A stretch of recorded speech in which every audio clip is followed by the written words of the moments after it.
Oi pessoal, tudo bem? Aqui é a Aline e hoje eu vou conversar com vocês sobre um livro que é o meu queridinho da vida, que é o Drácula de Bram Stoker, esse clássico do terror. Esse livro foi publicado em 1897. Ele traz algumas novidades para a literatura. Eu não sei se posso dizer que ele é um livro epistolar, porque ele não é só escrito e narrado através de cartas. Aqui nós temos cartas, nós temos entrada em diário, nós temos notas de jornal e também nós temos gravações. Esse livro inicia com o personagem, o Jonathan Harker, indo para a Transilvânia, encontrar um conde que está interessado em algumas terras em Londres. E o Jonathan fica responsável por fazer essa transação imobiliária. Então, quando ele chega lá, ele se assusta porque é tudo muito diferente e ele vai colocando tudo isso no seu diário. Quando esse Drácula esse conde resolve voltar para Londres, nós temos uma passagem de jornal sobre os terrores que acontecem nesse navio no qual ele está viajando. Também nós vamos ter, na chegada dele, alguns problemas, né? Começam a aparecer algumas mortes. E nós temos alguns personagens que são a Mina, que é a noiva do Jonathan. Depois nós temos a Lucy, que é a melhor amiga da Mina, com quem ela está passando um tempo enquanto o Jonathan faz essa viagem. E nós temos os interessados em noivar com a Lucy.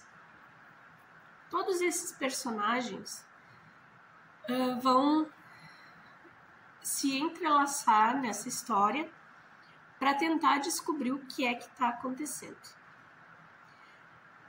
O médico, o John, que é o personagem que conta tudo através das gravações, ele é um médico que tem um hospital psiquiátrico, um hospício na época, né? Um manicômio, enfim, como era definido.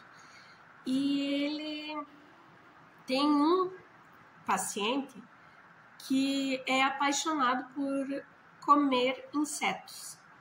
E ele está querendo descobrir de onde que veio isso. O que aconteceu com esse personagem que também teve uma passagem pela Transilvânia e voltou de lá sim.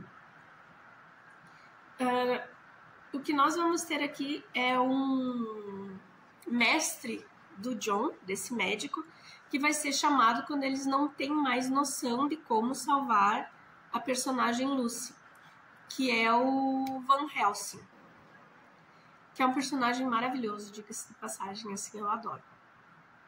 Mas então, Aline, o que é que realmente fez você ter esse livro como favorito da vida? Gente, para mim, assim, foi fascinante, além da maneira como ele é contado, como ele é narrado. No final do século XIX, um autor dá um local no livro, um pedaço do livro, assim, para que a heroína da história seja uma mulher. Para mim, isso me marcou demais, assim. Enquanto sempre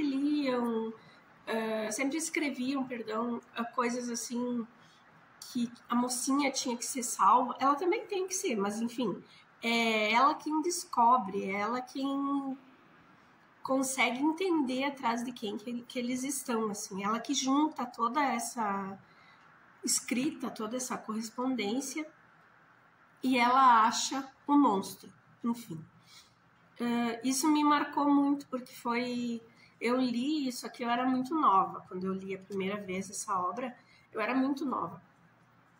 E na época estava saindo o filme, o Drácula de Bram Stoker, dirigido pelo Francis Ford Coppola.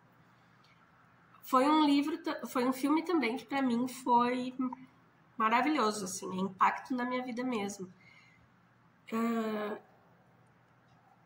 Tem algumas diferenças, porque o filme ele dramatiza algumas coisas de maneira diferente, até porque fica melhor no cinema, né? Mas ele é muito fiel ao livro. Realmente o que muda, assim, basicamente é o início, né? Eles escrevem um romance que aqui no livro não existe, mas que para o cinema funciona muito bem. E o final também, eles dão uma alterada. Mas, ainda assim, ficou um filme maravilhoso. Esse ano, em 2023, eu não sei se foi agosto ou setembro, saiu um filme também que chama Drácula, A Última Viagem de Deméter. Deméter, nesse caso, é o navio que leva o Drácula da Transilvânia para Londres. E, gente, ficou fantástico. Ficou, assim, filme de terror mesmo. Porque justamente nesse período que narra o filme, é um capítulo do livro. É o que a mina encontra em notas de jornal. Não tão detalhadamente, mas é mais ou menos isso. E no filme, é só sobre isso. Então, eles estão concentrados nessa viagem, onde o Drácula está usando a terra que ele transporta em caixotes para se rejuvenescer. Então, a tripulação desse navio acaba sendo o alimento dele durante esse trajeto. É bizarro mesmo, é terrorzão. E nesse filme, eles mostram exatamente essa parte do Drácula, o monstro, e ponto. Porque geralmente a gente vê o que ficou no cinema foi assim, o homem sedutor, que consegue tudo o que quer, enfim. E que também vira um monstro. Mas na Última Viagem de Deméter, ele é um monstro, ele não fica humanizado em momento nenhum. E é um terror, assim, foi o melhor filme de terror para mim em 2023. Então fica a dica, acho que vale muito a pena dar uma olhada. A primeira edição do Drácula que eu li, eu já nem tenho mais, porque faz muito tempo. Agora, ali pelos meus 20 e poucos anos, eu reli nessa edição aqui, que traz 3 clássicos, o Drácula, Frankenstein e o Médico e o Monstro. É muito boa a leitura também. Eu, como amo terror, né, embarquei nessa e fiquei. Eu tenho do Drácula somente, a edição eu tenho essa aqui, da Dark Side, que ela imita a primeira edição publicada do Drácula, que é maravilhosa. Esse amarelo com esse vermelho aqui. E eu tenho também essa edição aqui, da Dark Side também, com a lombada dourada, preto com a lombada dourada.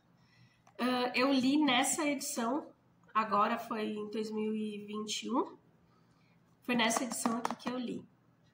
Eu já tinha essa, eu comprei, li aqui, e um tempo depois uma amiga minha, sabendo que é o meu clássico favorito, me presenteou com essa. São essas, as 3 edições que eu tenho agora no momento de Drácula. Quero muito ler na da Zahar, porque é diferente, né, a tradução.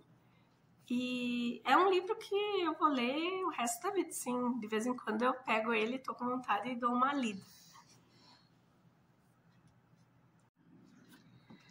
E pessoal, como leitura complementar, eu quero indicar aqui para vocês outros 2 livros que eu li esse ano, até assim. Um deles é esse aqui, Nobreza de Sangue, que conta a história do Vlad Tepes, que é o personagem histórico que inspirou o Drácula, o Conde, e aqui é a Elizabeth Bathory. É um livro maravilhoso, ele é bem fininho assim, mas ele traz uma biografia bem boa dessas 2 pessoas. E a gente tenta entender durante a leitura como que uma pessoa que era considerada, no caso do Vlad Tepes, como que essa pessoa era considerada pelo seu povo um libertador, porque foi ele quem libertou a Valáquia do Império Otomano por um período, né, até que o Império Otomano tomou de volta.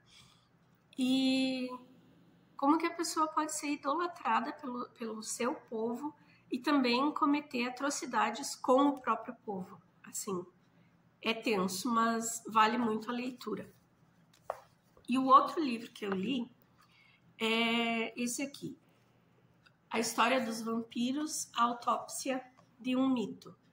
Vale muito a pena. Esse livro foi escrito por um historiador e aqui a pesquisa dele foi referente ao nascimento dessa lenda do vampirismo, que ele foi atrás de documentação do começo desse mito, onde as pessoas que sonhavam com um familiar que tinha morrido, alguma coisa assim, às vezes pediam para abrir novamente o caixão porque acreditavam que aquela pessoa era um vampiro e tinha vindo roubar sangue ou roubar alguma coisa desse parente. Agora, nós sabemos que essa questão é de decomposição humana, mas naquela época, século 17, 18, as pessoas não entendiam como que depois de morta a pessoa continuava com o cabelo crescendo, o corpo definhando e as unhas crescendo também. Para eles isso era considerado o tal do vampirismo. E é puramente decomposição humana, é biologia, né?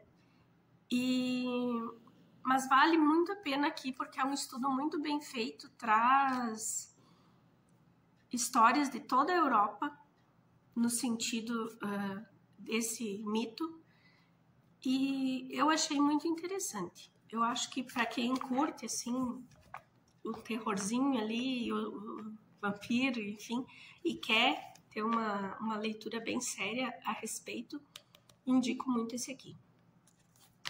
Por hoje é isso, pessoal. Nos vemos no próximo vídeo.